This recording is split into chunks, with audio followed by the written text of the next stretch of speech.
The first insult came with dessert. You know, Aunt Patricia said as she cut into the lemon cake, it's such a shame that some women focus so much on their careers that they forget what really matters. The room grew quiet. Everyone at the dining table knew exactly who she meant. Emily Carter tightened her grip around her coffee cup and forced a smile. I don't think I've forgotten anything, she replied calmly. Her cousin Victoria laughed softly. Emily, you're 34. No husband, no children, you work 12-hour days. Don't you ever think maybe you've prioritized the wrong things? Emily glanced around the table. No one defended her. Her mother looked embarrassed. Her father stared at his plate. Her grandmother sighed dramatically. It breaks my heart, Grandma Eleanor murmured. A beautiful woman shouldn't grow old alone. Emily stood up. I think I've had enough family advice for one evening.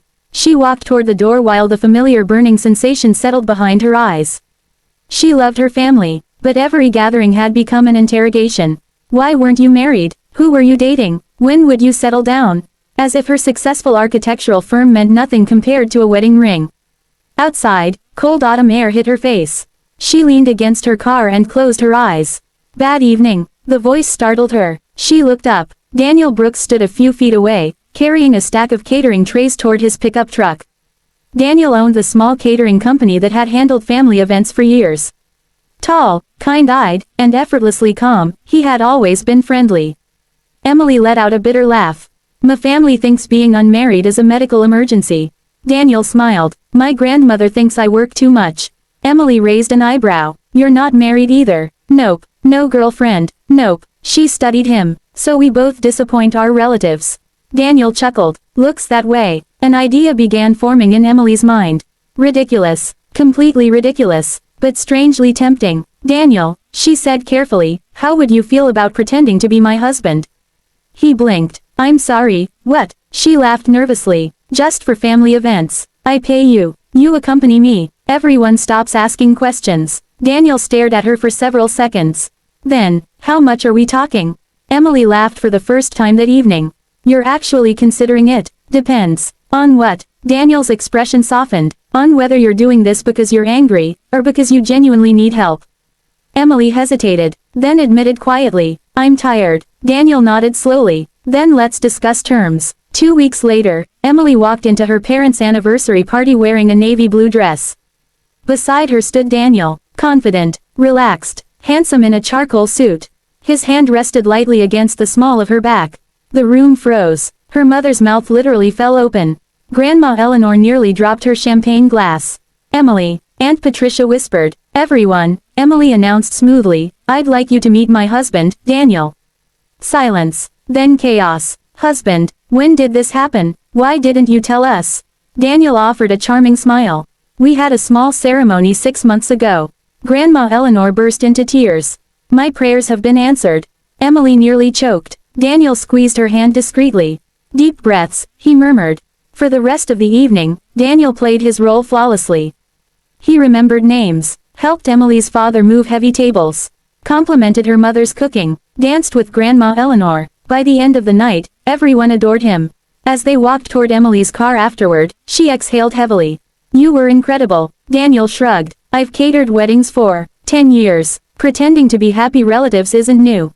Emily laughed, then paused. You didn't have to dance with Grandma. She asked. You looked like you enjoyed it. Daniel smiled. I did. Something warm fluttered unexpectedly inside Emily's chest. Months passed. Family holidays, birthday celebrations, church fundraisers. Daniel appeared beside Emily every time.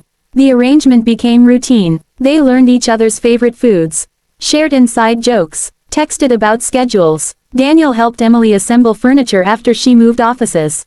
Emily redesigned Daniel's catering website free of charge. Somewhere along the way, pretending became easy. Too easy. One rainy Thursday evening, Emily arrived at Daniel's kitchen carrying Chinese takeout. Long day, Daniel asked. The zoning committee rejected 6 months of work. Ouch. He handed her tea. You'll fix it. How? Because you always do. The certainty in his voice surprised her. She looked at him. Why are you so confident? Daniel shrugged. Because you're the strongest person I know. No one had ever described her that way. Capable, yes. Ambitious, constantly. Intimidating, frequently. But strong. The word settled deeply inside her. You really think that? She asked. Daniel looked confused. Of course. Emily looked away quickly. Thank you. Later that night, as she drove home, one thought refused to leave her mind. This arrangement had an expiration date. And she didn't want it to end. 3 weeks later, disaster struck. Victoria announced her engagement. We're having a family retreat this weekend, she said excitedly. Emily nearly dropped her wine glass. A weekend, at the lake house, Victoria beamed. Couples only. Emily forced a smile. Wonderful. Inside, panic exploded. 2 days. An entire weekend. Living together under one roof. One mistake could expose everything. Daniel listened quietly as Emily explained the situation. So, he summarized, your family wants a romantic lakeside vacation.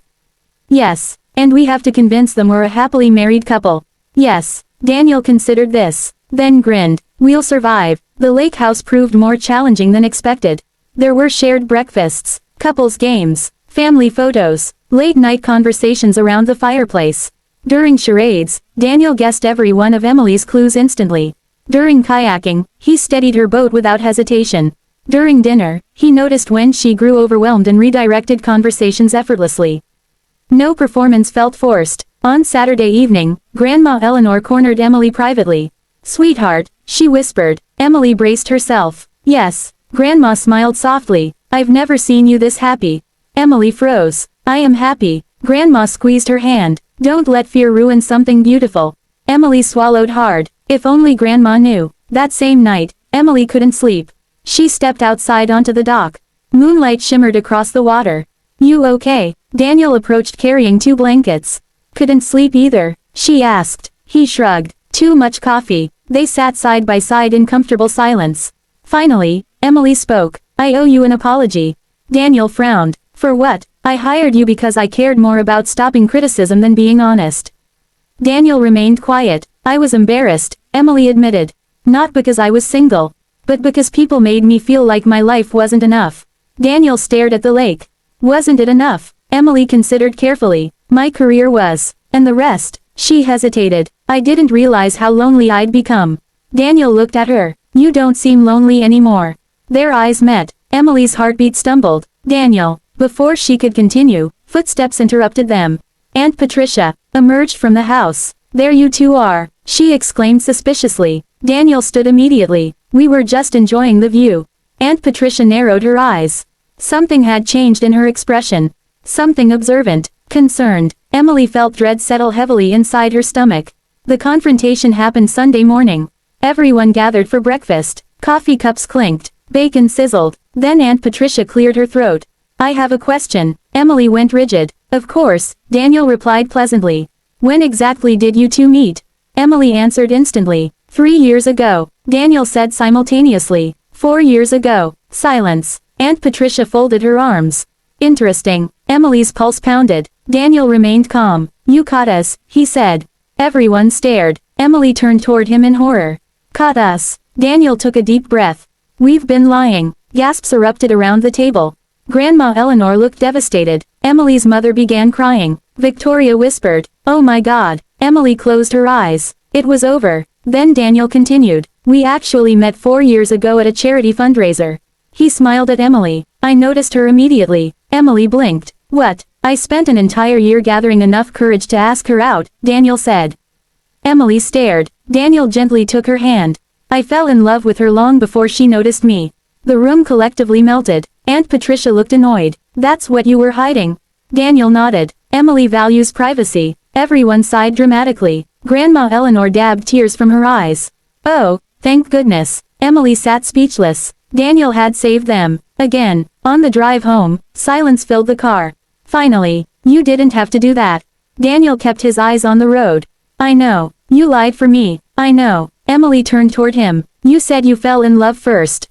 Daniel's hands tightened slightly on the steering wheel. Emily, you didn't have to include that detail. Quiet stretched between them. Finally, Daniel spoke softly. It wasn't a lie. Emily forgot how to breathe. The car pulled into her driveway. Neither moved. Daniel stared ahead. I agreed to this arrangement because I wanted to help you, he said. But somewhere along the way, his voice faltered. I stopped pretending. Emily's heart hammered painfully. I never expected anything from you, Daniel continued. I know this changes things. He looked at her. But you deserve honesty. Tears filled Emily's eyes. Daniel, if you want our arrangement to end, he said quietly, I'll respect that. Emily reached for his hand. Look at me. He did. You once called me the strongest person you knew. Daniel nodded. She laughed shakily. I've negotiated million-dollar contracts. Presented before city councils. Built an entire company from scratch. But this, her voice cracked. This terrifies me. Daniel squeezed her hand gently. You don't have to say anything. Emily smiled through tears. No, I do. She inhaled deeply. Because somewhere between fake anniversary dinners and family game nights, I fell in love with you too. Daniel stared. You did. Emily laughed. You dance with grandmothers. You make tea when I have bad days. You believe in me when I don't believe in myself. How could I not? Daniel leaned forward, paused. You sure? Emily smiled. Absolutely. Their first kiss tasted like relief. Like home. Like every ordinary moment that had quietly become extraordinary. 6 months later, Emily stood in front of a mirror adjusting her wedding dress. Real wedding dress. Real wedding. Real husband. Her mother entered the room carefully. You look beautiful. Emily smiled. Thanks, Mom. After a pause, her mother whispered. I'm sorry. Emily turned. For what? For making you feel like your worth depended on marriage. Tears filled Emily's eyes. You wanted me happy. I wanted what I thought happiness looked like, her mother corrected gently. But you taught me something important. Emily hugged her tightly. We're both still learning. Outside, guests gathered beneath white roses and string lights. Daniel waited at the altar. Nervous. Hopeful. Grandma Eleanor clutched tissues dramatically. Aunt Patricia inspected floral arrangements critically. Victoria adjusted bridesmaids' dresses. As Emily walked down the aisle, Daniel's eyes filled with tears. Later, during the reception, Grandma Eleanor approached Daniel. You know, she whispered, I prayed Emily would find someone worthy of her. Daniel smiled, and, Grandma patted his cheek, you exceeded expectations. Across the room, Emily laughed with friends. Confident, radiant, completely herself. Daniel realized something extraordinary. He had never rescued Emily. She had never rescued him. Instead, they had given each other permission to stop performing. To stop chasing approval. To stop believing love had to fit someone else's timeline. Emily caught his eye from across the dance floor. She extended her hand. Mr. Carter, she teased. Daniel grinned. Mrs. Brooks Carter, you still owe me for that fake husband arrangement.